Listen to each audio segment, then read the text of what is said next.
Hi friends, welcome back to Ramya's life styles. ఈరోజు వీడియోలో ఒకే వీడియోలో 3 డిఫరెంట్ కేసులు అయితే మీతో షేర్ చేసుకోబోతున్నాను.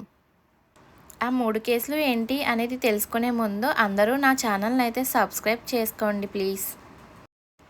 ఈ 3 కేసులు ఏంటి అంటే, ఇందులో ఫస్ట్ వన్ వచ్చేసి ఆర్టిఫిషియల్ ఇన్సెమినేషన్ అనమాట. సో రైతు నాకు కాల్ చేశారు, వాళ్ళ గేది ఎదకొచ్చిందని చెప్పేసి. సో ఫస్ట్ అయితే అది ఇంజెక్షన్ చేయడానికి అయితే వెళ్ళాను. నెక్స్ట్ కేసు వచ్చేసి వాళ్ళదే అనమాట.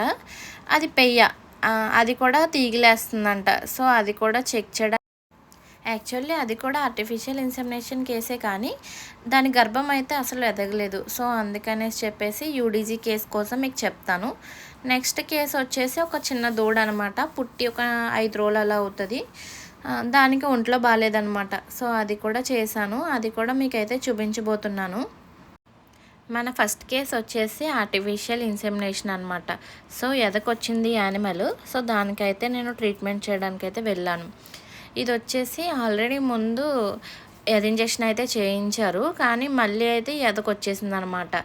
చూస్తున్నారు కదా వీడియోలో, ఎదకొచ్చినప్పుడు ఉల్వ లిప్స్ లైట్ పింక్ కలర్లో అయితే ఉంటుంది. సో మీకు ఇదొక లక్షణం అన్నమాట. అన్నీ కూడా మీకు తీగిలేయాలని రూల్ అయితే ఏమీ లేదు.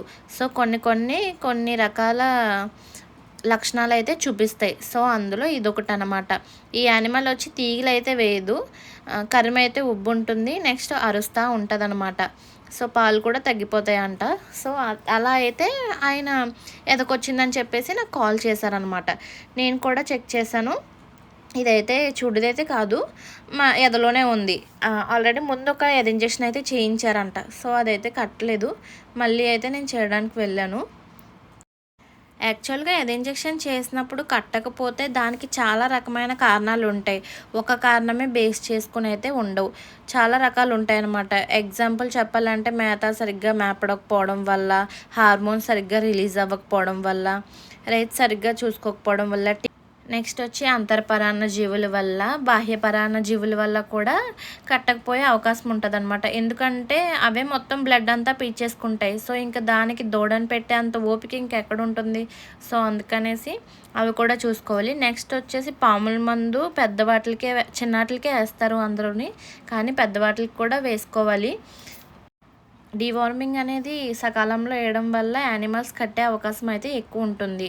సో అదైతే రైతులు అంతగా పట్టించుకోరు. ఒకవేళ పాముల మందు వేస్తే పాలు తగ్గిపోతాయేమో అన్నట్టుగా ఉంటారనమాట.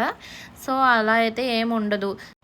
పెద్దవాటికైతే 4 నెలలకి ఒకసారి జలగమందు కానీ లేదా పాముల మందు కానీ ఇలా వేస్తే అవి వాటికి లోపల ఉన్న పరాన్నజీవులు అనేవి బయటకు వచ్చేస్తాయి అన్నమాట. సో అప్పుడు యానిమల్ అనేది హెల్తీగా ఉంటుంది, చూడడానికి పుష్టిగా కనిపిస్తుంది. నెక్స్ట్ లోపల కూడా ఎటువంటి ఇన్ఫెక్షన్స్ కానీ డిసీజెస్ కానీ ఇలాంటివి ఏమీ రావన్నమాట.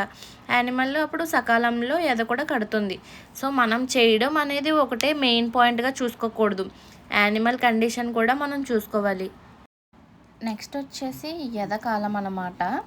ఈ ఎద అనేది ఆవుల్లో 18 నుంచి 24 గంటల వరకు ఉంటుంది. గేదెల్లో అయితే 24 నుంచి 36 గంటలు అయితే ఉంటుంది. సో చాలామంది ఏం చేస్తారంటే, ఎదకి ఇప్పుడు వచ్చిందనుకో ఇప్పుడే చేయించేస్తారు. సపోజ్ ఇవాళ కనుక ఎదకొస్తే ఈరోజు మార్నింగ్ ఎదకొచ్చింది, ఒకవేళ ఆవుల్లో అయితే మాత్రం ఇప్పుడు ఎదకొస్తే సాయంత్రమే చేయించేసుకోవడం మంచిదన్నమాట. అదే గేదెల్లో అయితే ఈరోజు ఎదకొస్తే రేపు పొద్దున్న చేయించుకుంటే కట్టే అవకాశాలు ఎక్కువ ఉంటాయన్నమాట. మ్యాక్సిమం ఇప్పుడు ఒక స్ట్రా అండ్ రేపు పొద్దున్న ఒక స్ట్రా అలా చేయించుకోవాలన్నమాట. అప్పుడు రెండిట్లో ఏదో ఒకటి అయితే కడుతుంది. ఈ యానిమల్ అయితే మాత్రం మార్నింగ్ అయితే ఎదకొచ్చింది. సో నేనైతే ఈవినింగ్ ఒక స్ట్రా అయితే చేశాను. ఇది ఎక్కువ రోజులు ఎదలో అయితే ఉంటుంది. సో అందుకనేసి రేపు పొద్దున్న అయితే ఇంకొక స్ట్రా అయితే చేశాను, అది నెక్స్ట్ వీడియోలో చూపిస్తాను.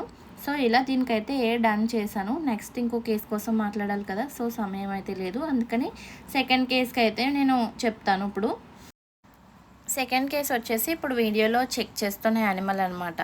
మీకు ముందు ఒక చిన్న క్లిప్ చూపించాను, ఉల్వ లిప్స్. ఇది అయితే ఎదలోనే ఉంది. దీనికైతే ఇంజెక్షన్ అయితే చేయమని చెప్పేసి అన్నారు నాకు. ఎదకొచ్చింది కదా, ఆర్టిఫిషియల్ ఇన్సెమినేషన్ చేసేయండి అని చెప్పేసి చెప్పారు. కానీ దీని గర్భం అయితే సన్నంగా ఉందన్నమాట. మన చిటికెన వేలు ఉంది కదా, చిటికెన వేలంత సన్నంగా ఉంది. సో అలా ఉన్నప్పుడు కట్టే ఛాన్స్‌లు అనేవి చాలా తక్కువ. యానిమల్ చూడ్డానికి మాత్రం చాలా హెల్తీగా ఉన్నట్టు కనిపిస్తుంది, కానీ లోపల అనేది గర్భం అయితే ఎదగలేదు. మనం ఒక పెయ్యని ఇంజెక్షన్ చేయించి చూడదాన్ని చేయడానికి దానికి మినిమం 28-31 నెలలు అయితే ఉండాలి వయసు. సో అలా ఉన్నప్పుడు మాత్రమే లోపల గర్భం అనేది కొంచెం బాగుంటుంది. నెక్స్ట్ వచ్చి చేయడానికి కూడా అది తట్టుకోగలదనమాట. సో దూడను కూడా మోసే ఓపిక ఉండాలి కదా. సో అందుకనేసి 28-31 నెలలు అయితే ఉండాలి. గేదెకి కృత్రిమ గర్భధారణ చేయడానికి ఓన్లీ వయసు ఒకటే ఉంటే సరిపోదు, దానికి తగ్గట్టు బరువు కూడా ఉండాలి. గేదె అయితే చూడదాన్ని చేద్దాం అనుకున్నప్పుడు దాని బరువు అయితే 380 నుంచి 386 కేజీలు అయితే ఉండాలి. సో అప్పుడు గేదె అయితే పుష్టిగా ఉంటుంది, మనం చేసిన వెంటనే చూడైతే కడుతుంది. ఇప్పుడు నేను చూసే యానిమల్ ఏజ్ వచ్చేసి 3 సంవత్సరాలు అనమాట. సో కృత్రిమ గర్భధారణ చేయడానికి దానికి తగినంత వయసు అయితే ఉంది. సో దానికి బరువు కూడా దానికి అంటే కృత్రిమ గర్భధారణ చేయడానికి తగినంత బరువు కూడా ఉంది. సో ప్రాబ్లం ఏంటంటే దానికి లోపల హార్మోన్స్కి సంబంధించి పోషకాలు అనేది లేదనమాట. సో పోషకం అనేది కొంచెం విటమిన్స్, మినరల్స్ దీని లోపం అయితే దానికి ఉంది. సో అందుకనేసి కొంచెం గర్భం అయితే ఎదగలేదు. సో ఇలా గర్భవాతం ఉన్న ఆటలకైతే మొలకెత్తిన శనగలు, నెక్స్ట్ మినరల్ మిక్చర్ వాడితే గర్భం అనేది ఎదుగుతుంది. సో అప్పుడు మనం కట్టించుకున్నా సరే మనం చేసే ఇంజెక్షన్ అయితే నిలుస్తుంది. సో గర్భం ఎదగకుండా మనమైతే చేయకూడదు. ఒకవేళ చేసినా సరే దానికి యూజ్ అనేది ఉండదు. సో మళ్ళీ రిపీట్ అయిపోతుంది. సో దీనివల్ల రైతుకి నష్టం, మనకి టైం వేస్ట్ అనమాట. నేనైతే రైతుకి సజెషన్ ఇచ్చాను అనమాట, మొలకెత్తిన శనగలు అండ్ మినరల్ మిక్చర్ వాడమని చెప్పాను. సో ఈ కేసు అయితే ఇలా క్లోజ్ అయింది. నెక్స్ట్ కేసు వచ్చేసి చిన్న దూడ అనమాట. ఇది పుట్టి ఒక వారం రోజులు అలా అవుతుంది. నీరసంగా ఉంటుంది, పాలు తాగట్లేదు అనేసి చెప్పారు. సో నేనైతే ఫస్ట్ వెళ్ళి టెంపరేచర్ అయితే చూశాను. టెంపరేచర్ అయితే నార్మల్గానే ఉంది. నేనైతే నీరసానికి ఇంజెక్షన్ చేశాను. యాక్చువల్గా ఇది ఎందుకు ఇలా నీరసంగా ఉందంటే తల్లి కడుపు నుంచే దూడకి పాములు అనేవి వస్తాయి.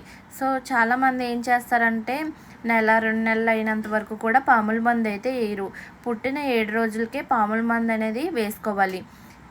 దీనికైతే లోపల పాములు అయితే చాలా ఇబ్బంది పెట్టేస్తున్నాయి. సో అందుకనేసి ఇది నీరసంగా ఉంది. సో ఎప్పుడన్నా సరే నీరసంగా ఉన్నప్పుడు పాముల మందు అయితే వేయకూడదు. ఫస్ట్ దానికి సపోర్టివ్గా ఏదైనా ట్రీట్మెంట్ చేసిన తర్వాత అది కొంచెం హెల్తీగా ఉన్న తర్వాత మాత్రమే. సో నేను ఈరోజు చేసిన 3 కేసెస్ అయితే ఇది. ఈ వీడియో నచ్చితే లైక్ చేయండి, షేర్ చేయండి. మీకు ఏమైనా డౌట్స్ ఉంటే కామెంట్ చేయండి.